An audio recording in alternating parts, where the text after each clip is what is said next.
Good morning, everybody. I continue to surprise myself getting up. I'll stop mentioning that from here on in because it is a surprise. But let's hope I can keep it going. If you're ever looking for me at 9 o'clock, probably maybe come back at 9:15, maybe like I was yesterday. But today, it's a good start to the day. So let's get straight into it. We'll show you the view over Port Phillip Bay, as we do each day. And again, look at that. Melbourne's winter this year has been amazing. It's been cold, but not wet. And we keep getting these glorious winter days all the way. As you can see, the bay's pretty still. A little bit of wind, not much. Oh, no, that's a bird. I thought it was someone windsurfing. So, yeah, it's beautiful Melbourne weather. I just keep saying that. There's a few storms brewing, though, in Spring Street, that's for sure, which we'll get into. Today, Jacinta Allen is being challenged for to be Premier of the state, and it'll be quite interesting to see what goes on. I mean, yesterday I predicted, and I still do, that I think, and I don't like saying this, but I think Ben Carroll, if he's put in as Premier, will run rings around Jess Wilson. And I think Jess Wilson has done a reasonable job. I don't like a lot of her policies or ideology, but in regards to her party as a young person, first time in it, she hasn't had a lot of experience in the parliament. She's actually done a pretty decent job. You don't have to agree. Like I don't, I vehemently disagree with Ben Carroll, but I think he is a decent operator.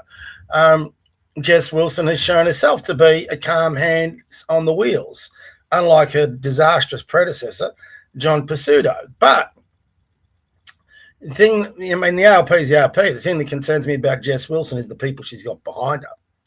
And most people don't study the politics of that as well. David Southwick, for example, in my opinion, who's the deputy leader, is a first-rate moron. All right, you're still going to have John Pizzuto on that front bench and in her cabinet if he wins. Hopefully he loses his seat. But I don't think that will happen based on what the polls are. But before we get into all of that, now that we've got everything set up, it's time for my Bible passage read, and then we'll have a bit of fun with it all.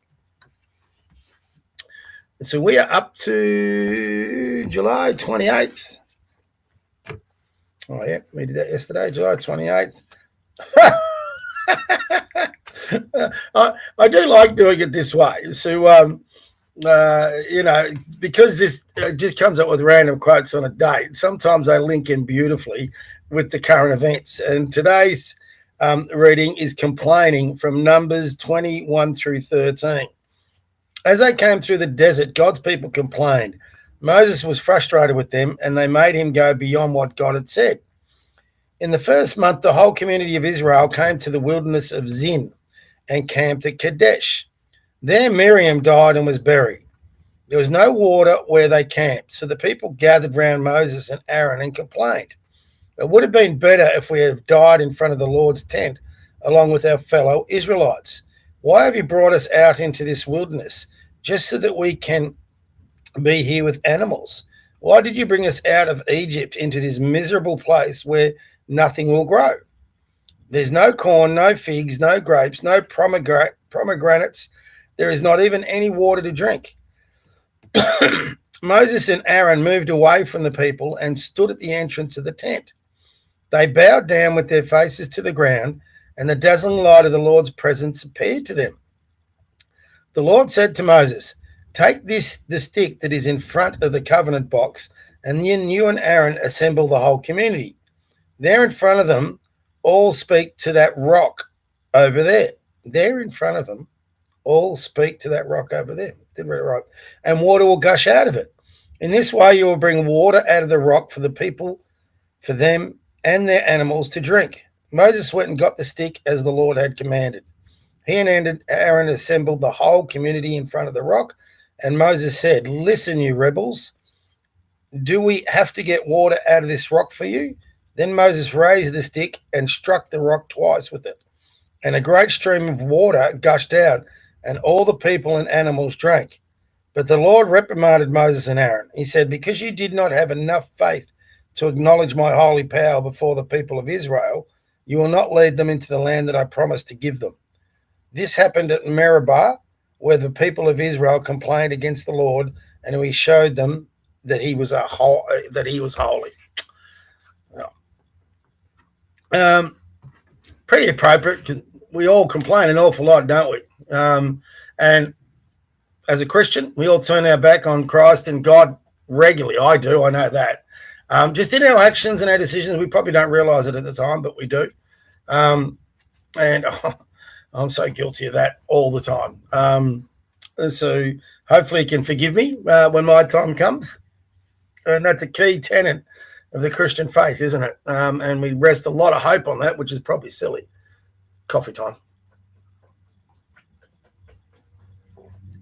So anyway, now that we've talked about complaining, we'll probably complain a bit more. And we do have a lot to complain about. And it's all right if you complain, but like we do on our Tuesday podcast, Tuesday evening, come up with some solutions. So on a Tuesday night podcast, we regularly announce what we think would be good policy for this state and this country, and we do it with no restrictions. So there's a lot of our policy that we know would never be taken up, but we think it would be really good for this country. Feel free to go to it, theconservative.com.au. And in fact, I'll do better than that. I'll show you in a minute, and have a read through it. Tell us what you think. We've already had a few people do that, talking of complaining. But, what I can go back to them is at least we're having a crack. What are you doing? So we're doing the podcast, we're writing a policy, we're talking to members of parliament. We're trying to get something done, and we're talking to different parts of our community, like through our Big J crew. Anyone is welcome onto it. We'll show you our website. I've got to get some articles going again on our website. I haven't written one for a while because the podcast has taken up an awful lot of time, and it's probably made me a bit lazy because it's easier to get on here and rant on here than writing an article. But anyway, so that's our website. And as you can see at the top menu, it's got politics. And if you just hit the drop-down menu, Eureka Conservative Policy Platform, you click on that, and that will take you a page where it lists all our proposed policy. I'm sure if you're a conservative like me, if you're Australia First like me, you can see what we cover in that.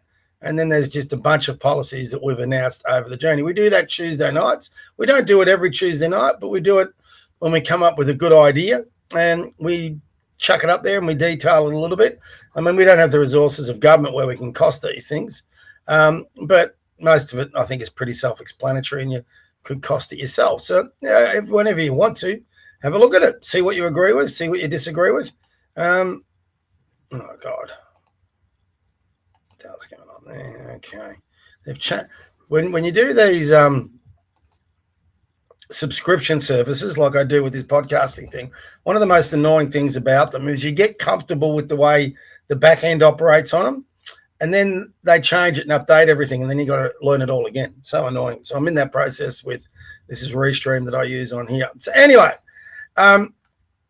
that's our policy platform that we have. So do a bit more than complaining. Get a bit more proactive. Get out there and try and do something that can help change things. And that's one of the things why, I've gone from doing one podcast to I'm doing 6 now a week, 5 in the morning, 1 on a Tuesday evening. And hopefully by me talking and other people sharing what I'm saying or, sharing their own stuff, we can all rally around and ultimately over the longer term get what we want. So, for example, in Victoria, the way things are going, we may get a change of government, we may not. The best I think we can hope for is a minority government, either way, which then gives the power to the maniacs in the upper house. So that is not a good result. So really the Liberal National Party should be miles ahead. They should be looking at a landslide victory where they're going to overwhelm the ALP and get a majority in the upper house. They're not going to achieve that. So it's going to be very difficult for them to get any change going through the parliament. So we are in for interesting and chaotic times in Victoria, and I think even in Australia. I mean, if you looked at the poll yesterday that came out, and it showed One Nation like dominant on the centre right side, and the Liberals just about gone, Nationals gone. But it showed Labor with the minority government, which means the power then would switch to the Greens. So, as much as there's change coming, it's not coming quick enough. So hopefully that will all change in 2 years federally. I don't think it's going to change in less than 4 months at the Victorian state election. But what may change is after the day, if Ben Carroll gets up. He's just it's all right to recognise your enemy. And politically, Ben Carroll is my enemy. You've only got to look at the damage the Fabians and socialists have done to this state. But he's a smart operator, and he comes from the better faction of the ALP, which is the right. And he comes across the TV screen very well. So I know that sounds really pathetic, but that's the world we live in. If you can present yourself really well, speak really well, come across really smart, and you're not offensive to anyone, then your chance of doing pretty well in the polls. That, for example, is what Jess Wilson's done. I don't agree with everything Jess Wilson says, guaranteed. The fact that she took a cabinet to that bloody Melbourne welcomes Modi bloody joke in Marvel Stadium says to me I should not trust Jess Wilson. But she comes across, she presents well across the TV screen. She's confident when she speaks. She's no fool. And she, like I said, she presents well. All right. But I think Ben Carroll politically is just better than her. So, if you can recognise that, then you can recognise your failings and whatever. So I actually think he's the two scenarios that are facing. Oh, excuse me, got the hiccups. He's the two scenarios facing the ALP, and we'll find out today. Either Jacinta Allen digs her heels in and stands for their leadership, and under their rules, they've got to go through a 2-month process then.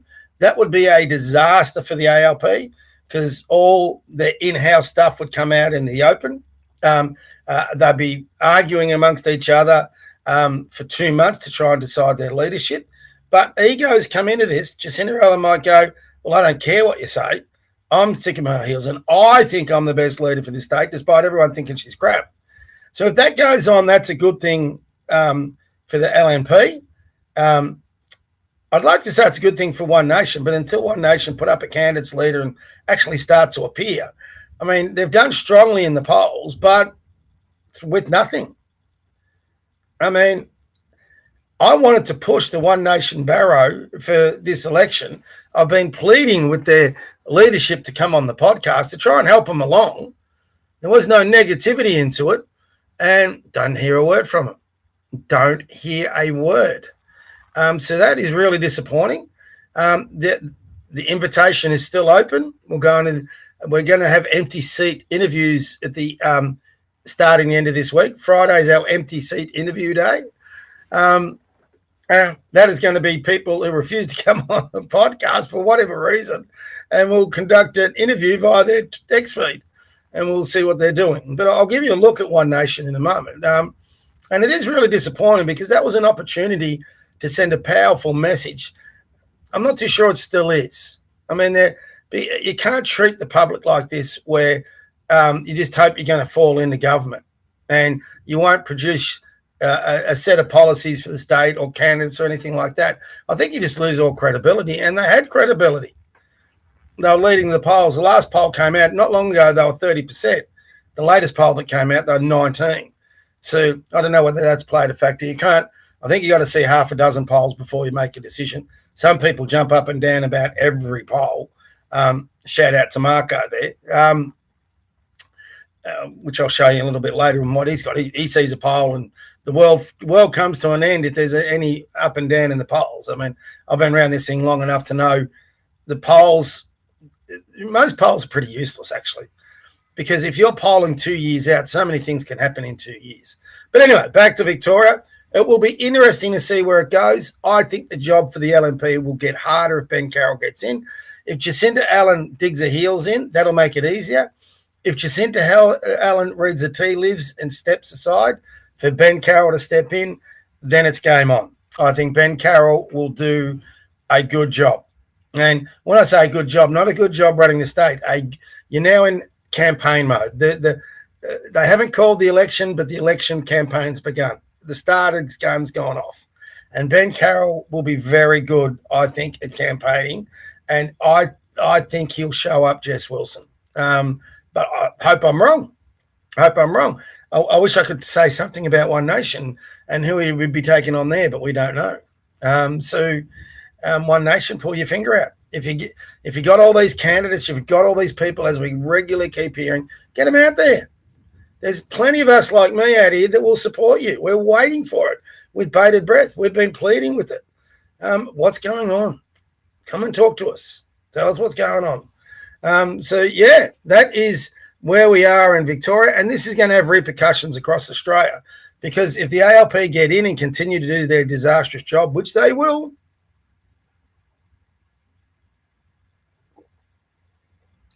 the rest of Australia will feel the impacts of that because the federal government will have to come in and bail us out, which Albo will. Victoria is a very important base for the ALP. That is where most of their trade union movement is based out of. So it's in their interest to keep the Melbourne and Victoria in ALP hands. So Albo will bail out Victoria. He'll help them out. And that means all Australians will be in that. And the fact is, to push back against the socialist dogma, you've got to change. You've got to get Victoria to change. So how many ex-Victorians have now gone to other states with their Fabian ideologies? You know, in the trans rights, in the LGBTQI, in the Palestine and Gaza nonsense. How many of them are pushing mass immigration? And, they get trained in Victoria, but then they branch out and they go to other states. That's why you've got pretty much wall-to-wall ALP, and you've got the moderates within the LNP ranks. So that is part of your issue going forward. So anyway, let's have a bit of a look at the news today. One thing I wanted to raise yesterday that I didn't raise today. There is mainstream media, and then you have the sports mainstream media. The sports mainstream media is particularly annoying. They get on, I'm going to bring it up. There was an issue out of the weekend for the media, not for anybody else, because the Adelaide crowd booed Quainer from Collingwood, because apparently it was Quainer that dobbed in their champion Rankin for a homosexual slur, which led to him getting 6 weeks suspension. So naturally, the Adelaide crowd booed Quainer whenever they saw him get the ball. It shouldn't be an issue. Booing's been going on for God knows how long. When I was a young fella in the 70s, my brother took me to watch Richmond and Essendon at the MCG. And we didn't get that chance often, but we loved doing it. So, I had 7 brothers, so there's probably about 4 of us that went. And all my brothers were Essendon supporters, and I was a mad keen Richmond supporter. And this was in Richmond's heyday, so we were a powerful club. Essendon was still struggling. And at this stage, Des Tuttenham, if you don't know who he is, look up him, Google. He was a champion Collingwood footballer who moved across to Essendon to be their captain coach. And he was doing good things, but Richmond was a power club. And in our ranks at that time, one of our best players was Kevin Sheedy. And we were right in front of it where there was a boundary throw-in, and Kevin Sheedy came from nowhere and just wiped out Des Tuttenham, wiped him out. Today, he would get 6 weeks for what he did. Back then, it was just part of the game.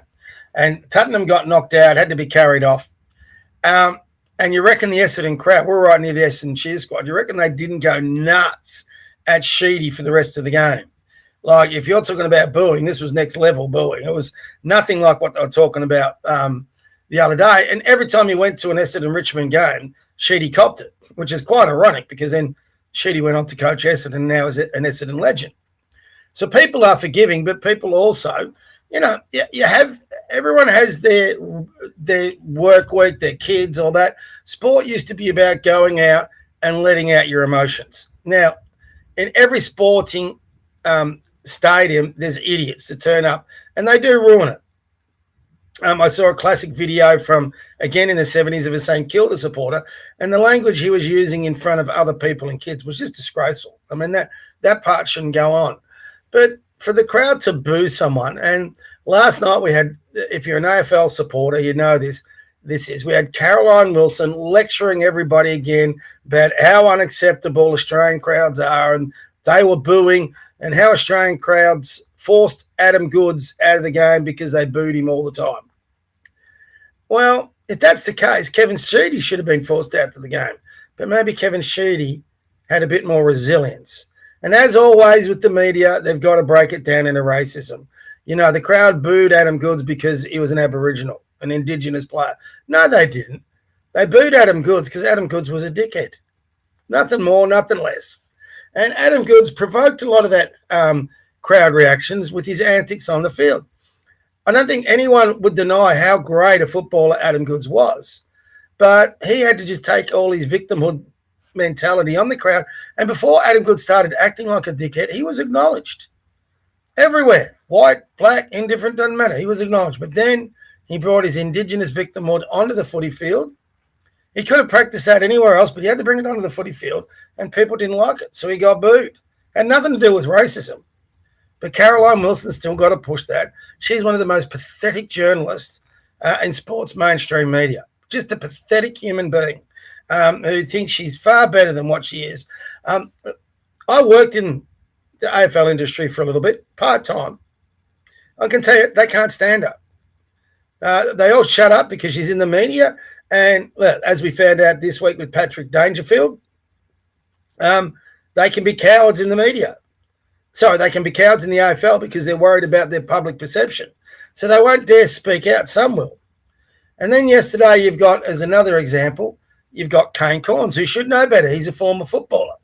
Now, Kane Cornes is all consumed with clicks at the moment. He made the ridiculous... I watched the game, St Kilda versus North Melbourne, and the big thing was Max... I think it's Max King. Is it Max King or his brother, Ben King? Can't remember. Anyway, he's been off for a long time through injury, which none of us want to see. We want to see these young men out in the footy field playing good footy and, the best teams win, all that sort of thing. But he's come back from injury. They've done all their... he's been out 2 years. They've done all their testing, their rehab, everything. It's always hard to put a player who's prone to injury back on the field because there's always the risk they'll get re-injured and everyone will crack it. And there's always a different philosophy on how you do it. Do you put them into the reserves where they could get injured in a nothing game, or do you put them straight back into the AFL if they've done their entire rehab? St Kilda chose the later option, and he did his hamstring. So they now put him in cotton wool so he can recover his hamstring and get a full pre-season. I see no issue with any of that, none. But last night, Kane Cornes decided to make it an issue, and he basically made up bullshit about the way Ross Lyon handled it. And even Caroline Wilson was pulling him up. I mean, Ross Lyon, Ben King, sorry, I think Ben, I don't know, one of the King boys. Anyway, he's gone down in the rooms. He was devastated, naturally enough. He didn't want to hang around. He didn't want all the pats. I understand. I would do the same thing as what he did. He got in the car before the game had finished and went home. He was devastated. He felt like he'd let everyone down, but he didn't want all the pats on the back and all this. So, as Ross Lyon explained 5 times to the media in his press conference, he'd been told they think he's done his hamstring. They'll get a scan tomorrow and they'll assess it like they do with every other bloody AFL footballer, like they do with every other sports person. But according to Kane Cornes, that was not enough. He was saying that Ross Lyon should have left his entire team and for this one player, driven to that player's house and checked in on him. Ross Lyon rang this young man, and the young fella decided not to take the call. He admitted to that, and they talked the next day. There's nothing wrong with that. I'm a sports coach. Sometimes players don't want to talk to you. Sometimes I don't want to talk to my players because I'm worried what I might say. So you let it all settle for a day or two, and then you have the talk, and then it's a much more productive talk. So I think Ross Lyon's handled it beautifully. According to Kane Cornes now, Max or Ben King, I get him so confused, I think it's Ben, now has to leave the club. They've got him signed on this multi-year deal, like an 8-year deal, millions of dollars, but a generational player when they get him up and fit. But they're now saying, in Kane Cornes' opinion, that, and I'm not a St Kilda supporter, I'm a Richmond supporter, he's saying that he should leave St Kilda and go to all clubs, bloody Collingwood. I mean, this is what they do in the media. All the best players, you have all the clubs down the bottom. Mine, Richmond, it was a power club, is now struggling. Essendon is struggling. Carlton, who struggled for a bit. All these clubs that are struggling, but they're losing all their players to these power clubs that are religiously up the top. This whole equalisation, the draft was supposed to equalise that all out. So everybody got to go up at the top at some stage. But the power clubs just keep getting the best players. So, and accordingly, Max King, his brother, is not happy at Gold Coast. He's going to, of all clubs, Hawthorn. Why Hawthorn? Why do Hawthorn need another forward? I watched them on the weekend. They've got a plethora of forwards that are doing well. It's not like Hawthorn needs the help.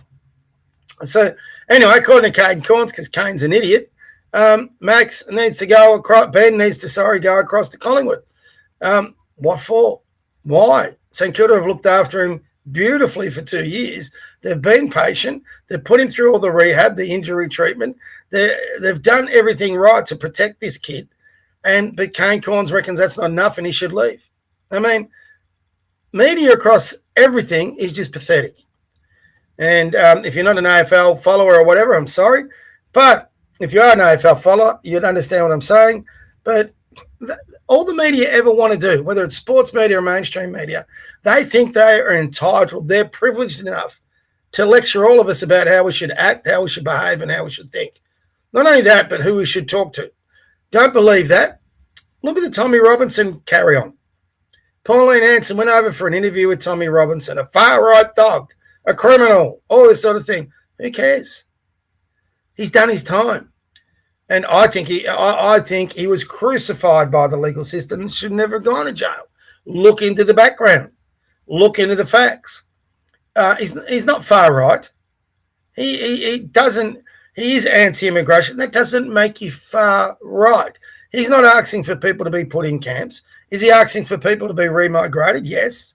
Is he against Islam? Yes. Well, then 2/3 of your population needs to go into camps. 2/3 of your population needs to be labelled far right. I mean, the media just do this all the time. They lecture us on nearly the way we should breathe. I mean, we're getting lectured on the way, for example, we should talk to our dogs. It is nuts. The whole thing is nuts. And now even your sport is not free from it. So I'll give you an example on how much pressure media put on our different people. So time to get into X. I'm sorry, let's go into my home. Have I got you up there? Yeah, good. So there's some random things. Just want to find an article if I can find it. I know I commented, oh God, he's ugly. That's interesting.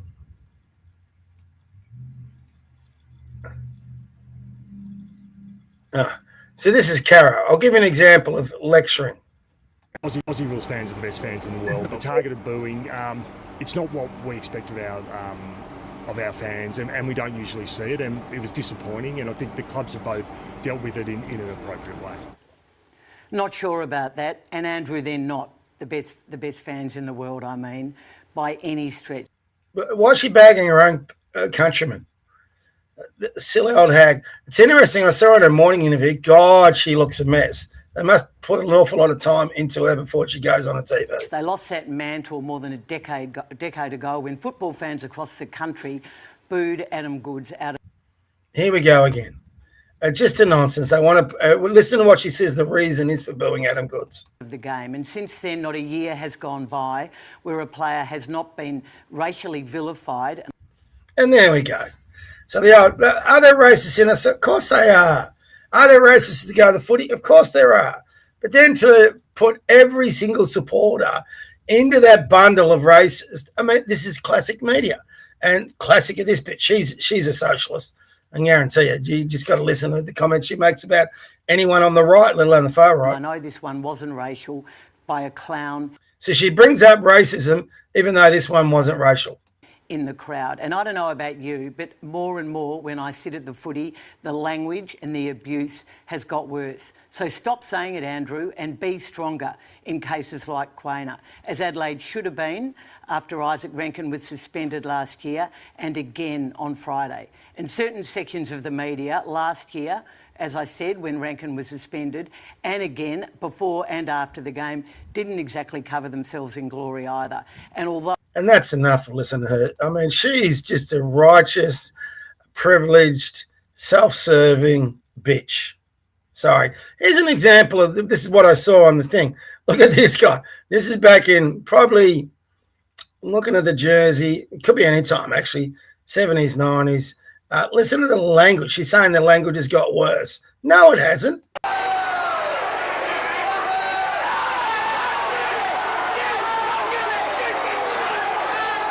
Starting the French cut. You got to prove a point.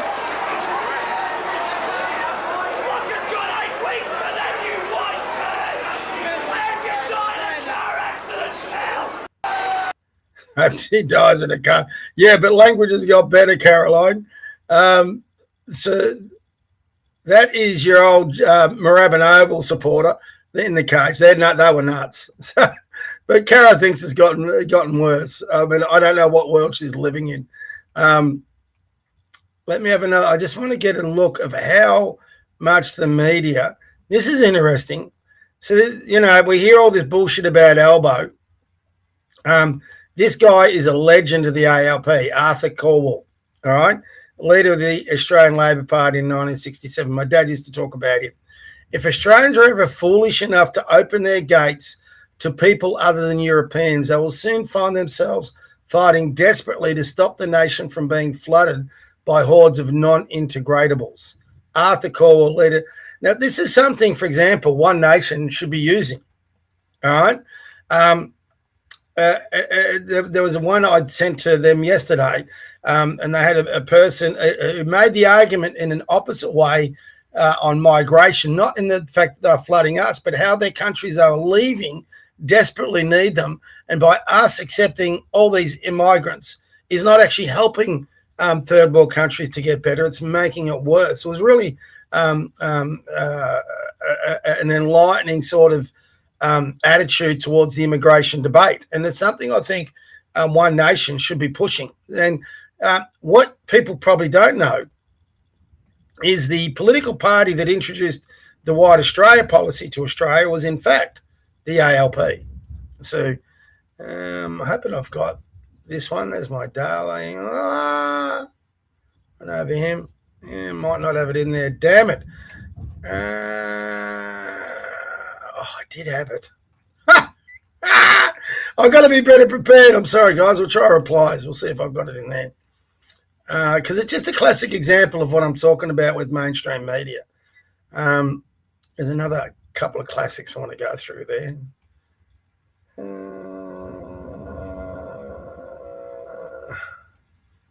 I did reply to it. Maybe it's not a share. Sorry, guys. Just give me a tick. That lady's a legend. If you didn't see my show yesterday, watch her. This is Ross Lyon in his conference. He was fine what Kane Corns was going on about.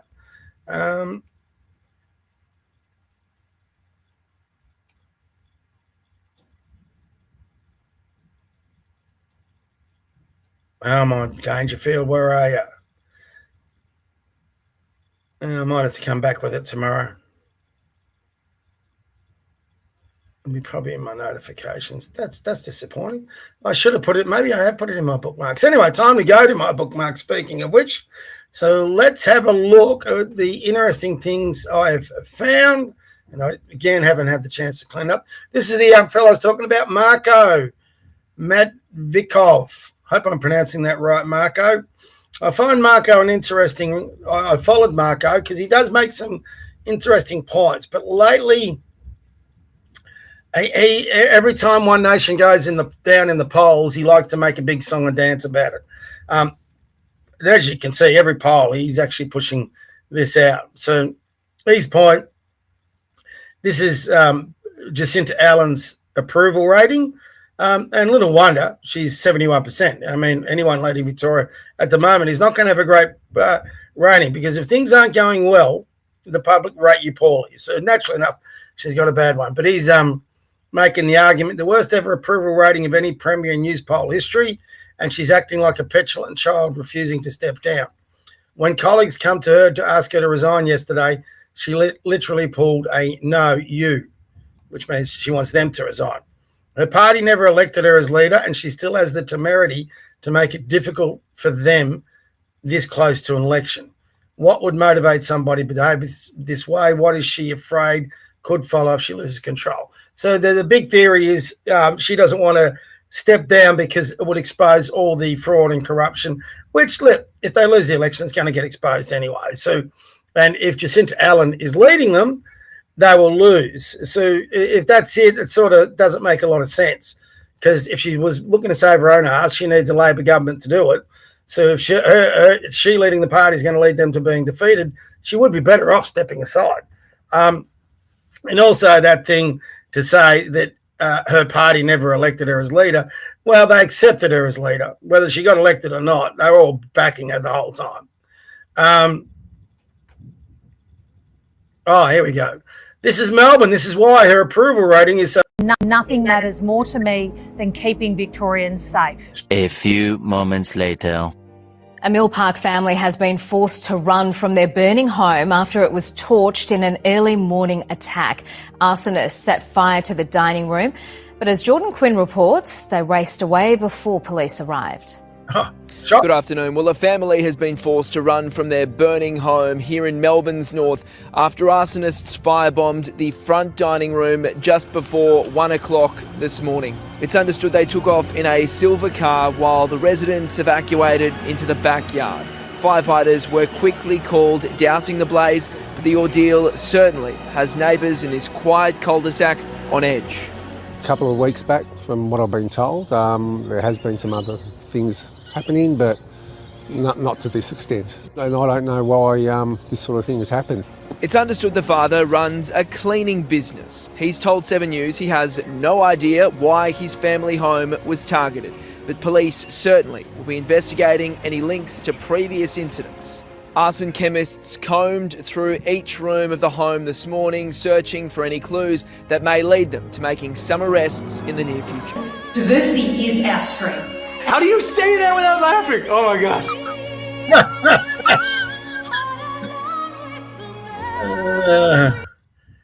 Diversity is our strength. Ridiculous. Melinda, I like giving you shouts out at Good. Oh God, is that Good Food? Yeah, Good Food Girl. Sorry, Melinda. I've had her on the program once before. She always shares some. When society keeps nurturing and enabling narcissists and attention seekers who turn into bullies, you get this instead of people productively contributing. Let's have a look what she's talking about.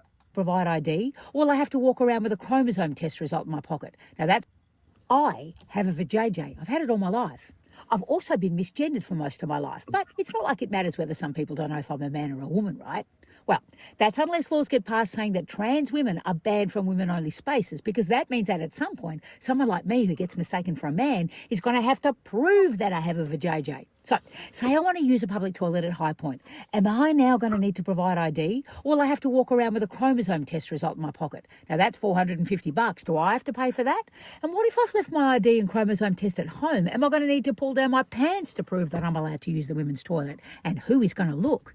And will all of that just apply to women like me who don't conform to gender stereotypes? I don't think that's fair. These rules should apply to everyone, right? Including men, because under these laws, trans men are going to use the women's bathroom. And you can't tell if a man's trans just by looking at him, meaning that random blokes could just start wandering into the women's toilets saying they're trans, meaning we're going to need them to have proof. So everyone's going to need to carry ID with them, have a chromosome test and be ready to flash their tackle. Of course, the other option is we stop obsessing about this bullshit and turn our minds to how we help people pay their bills, keep a roof over their heads and put food on the table. You know, the stuff that's actually important. Well, I think keeping men out of female spaces is important. So she's not the worst of them. That's the first I've seen on that. Bro, another guy at @RealRick_Oz. He always comes in with some good things. Let's see what this young fella's got to say. Why is my mouse has decided not to work? Palestinian runaway. That's my little name for her, my little nickname. Your hatred for Australia is unacceptable. It's a fucking disgrace, and you should be removed out of the office that belongs to the people. You do not belong in this country. You never speak good about this country. You never talk up this country, the country that's given you the opportunities that you have today. You never do. And I'll back what Pauline Hanson said. Pack your bags and get the fuck out of our country. Oh. And take all your supporters with you as well. Because anyone that talks down upon this country, the greatest country on earth, and that is Australia, you talk down upon this nation, get out. And I reckon the taxpayers will fund your flight out of here. Because I do know Pakistan needs your help. They do need their people back. Maybe you should go back there and help them. And don't mention Indigenous people, because you are not Indigenous. I'm an Aboriginal Australian. I don't speak for all Aboriginal people. You're living in our country. You were given a chance to come here, and this country saved you. So in Pauline Hanson's words, pack your bags and get the fuck out of here. Pardon for the French, but he couldn't be more right, could he? For those who are living under a rock, Pauline Hanson lost her appeal in the federal court because she told Maureen Faruqi, our Pakistan senator, who's got no real ties to Australia. She hates the country. She hates everything about the country. She wants to tear it down. She regularly speaks and promotes Pakistan and lobbies on their behalf, advocates for their issues. She's not Australia first. Pauline is considering, and the One Nation are considering going to the High Court. I hope they do. I hope they've got the courage to do that, and they should go ahead. Oh, excuse me, guys. I got the hiccup, something chronic today. They should go ahead and do it. I'll save that for another day. This guy is quite interesting. We all hear about these bloody protests with Gaza. Actually, on my plant, only goes for $2.50. So I just found this guy really interesting because he gave up some mathematical numbers about the accusation of genocide in Gaza. Have a listen. We dropped over 200,000 bombs on Gaza, and we destroyed between 70% to 80% of the buildings in Gaza. If we are committing genocide, how come there's no 70 to 80% dead Palestinians from Gaza? There's 2 million Gazans. Why there isn't only 200,000 Gazans now if we destroyed 80% of the structures and dropped down 200,000 bombs? Explain that to me, and then maybe I will believe you. But you can't explain that because there's no genocide. In the span of 2.5 years, I went and I wanted to see what is the maximum number of what Hamas gave in terms of victims. Their top number is 76,000 people, okay? I went to the IDF official data, and I wanted to take the lower number of how much terrorists we eliminated. And the lower estimate number is 23,000 people, 1,000 terrorists. They're animals, not people. So let's do this math together. And I want to add a couple of more data because you're going to be in shock. We're talking about 76. So this is really important. He's hard to understand, but he's about to do the maths. He's got a calculator there to go through, considering the bombs they've dropped and the war they've fought and all this sort of thing. And it's an historical comparison. I mean, you hear endlessly these accusations of genocide. Now, you don't have to agree with what Israel's done in Gaza, but genocide is a very powerful word, and it should only be put in place when there's an actual genocide happens. Listen to his numbers. 6,000 dead Palestinians since the 7th of October, completely caused by Hamas. Take down 23, and again, it's the minimum number. I didn't take the IDF number is even towards 26, 27,000, but I took the lowest one, okay, which is 23,000. 23,000 dead terrorists. Did you know that even if you die from natural causes, they will put you in the list of victims? Of course. Yeah. So we know. So that sounds suspiciously like COVID. So even if the IDF don't kill them and they die of natural causes and they're in that area, they get put in the list of deaths. Does that make any sense? That in an average of 5,000 Palestinians die from natural causes in a year. That's a 2.5 year. So we're talking about 12,500 people. So minus 12,500 people. We are talking about 40,000. So that is, he's saying 23,000 terrorists, then that's the lowest number. It could be much higher than that. And he's saying you got 23,000 terrorists and you've got 12,500 people over that time that have died from natural causes. So that's about 37,000 people out of the 76,000 number that you keep getting told about.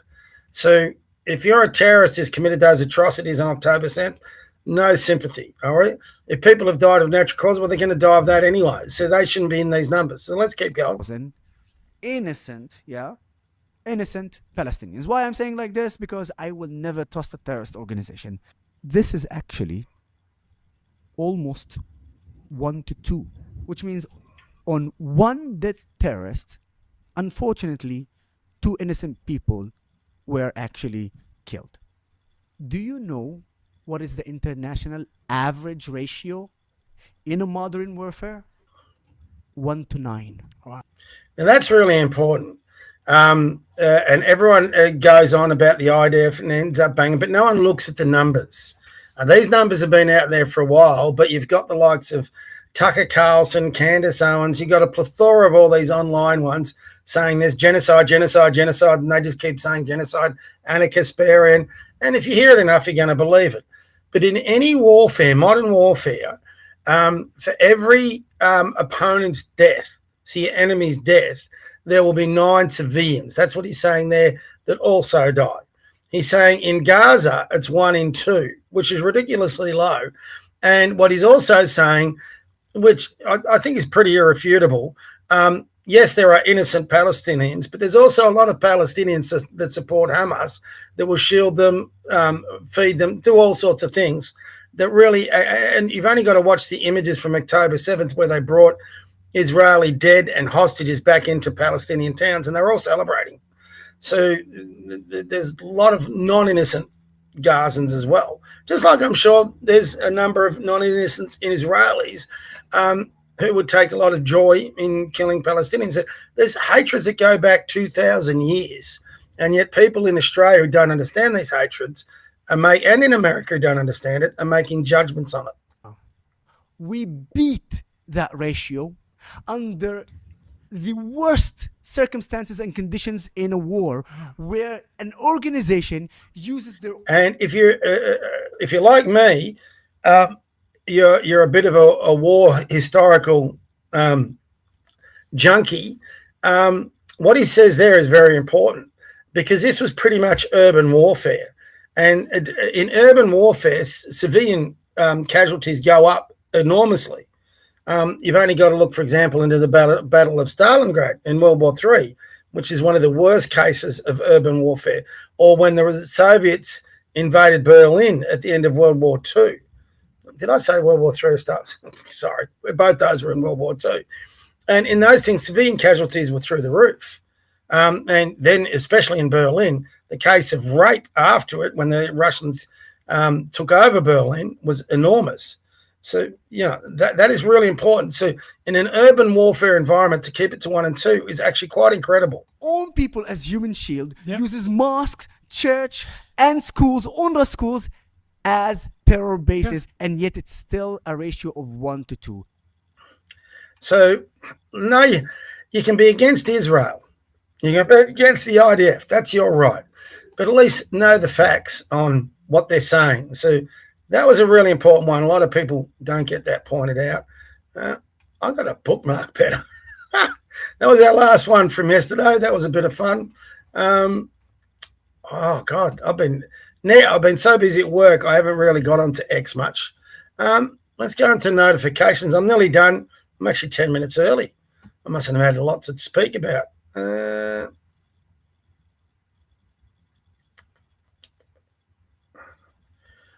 These are just all my notifications on mine. I'm seeing if I can find that one with Paddy Dangerfield.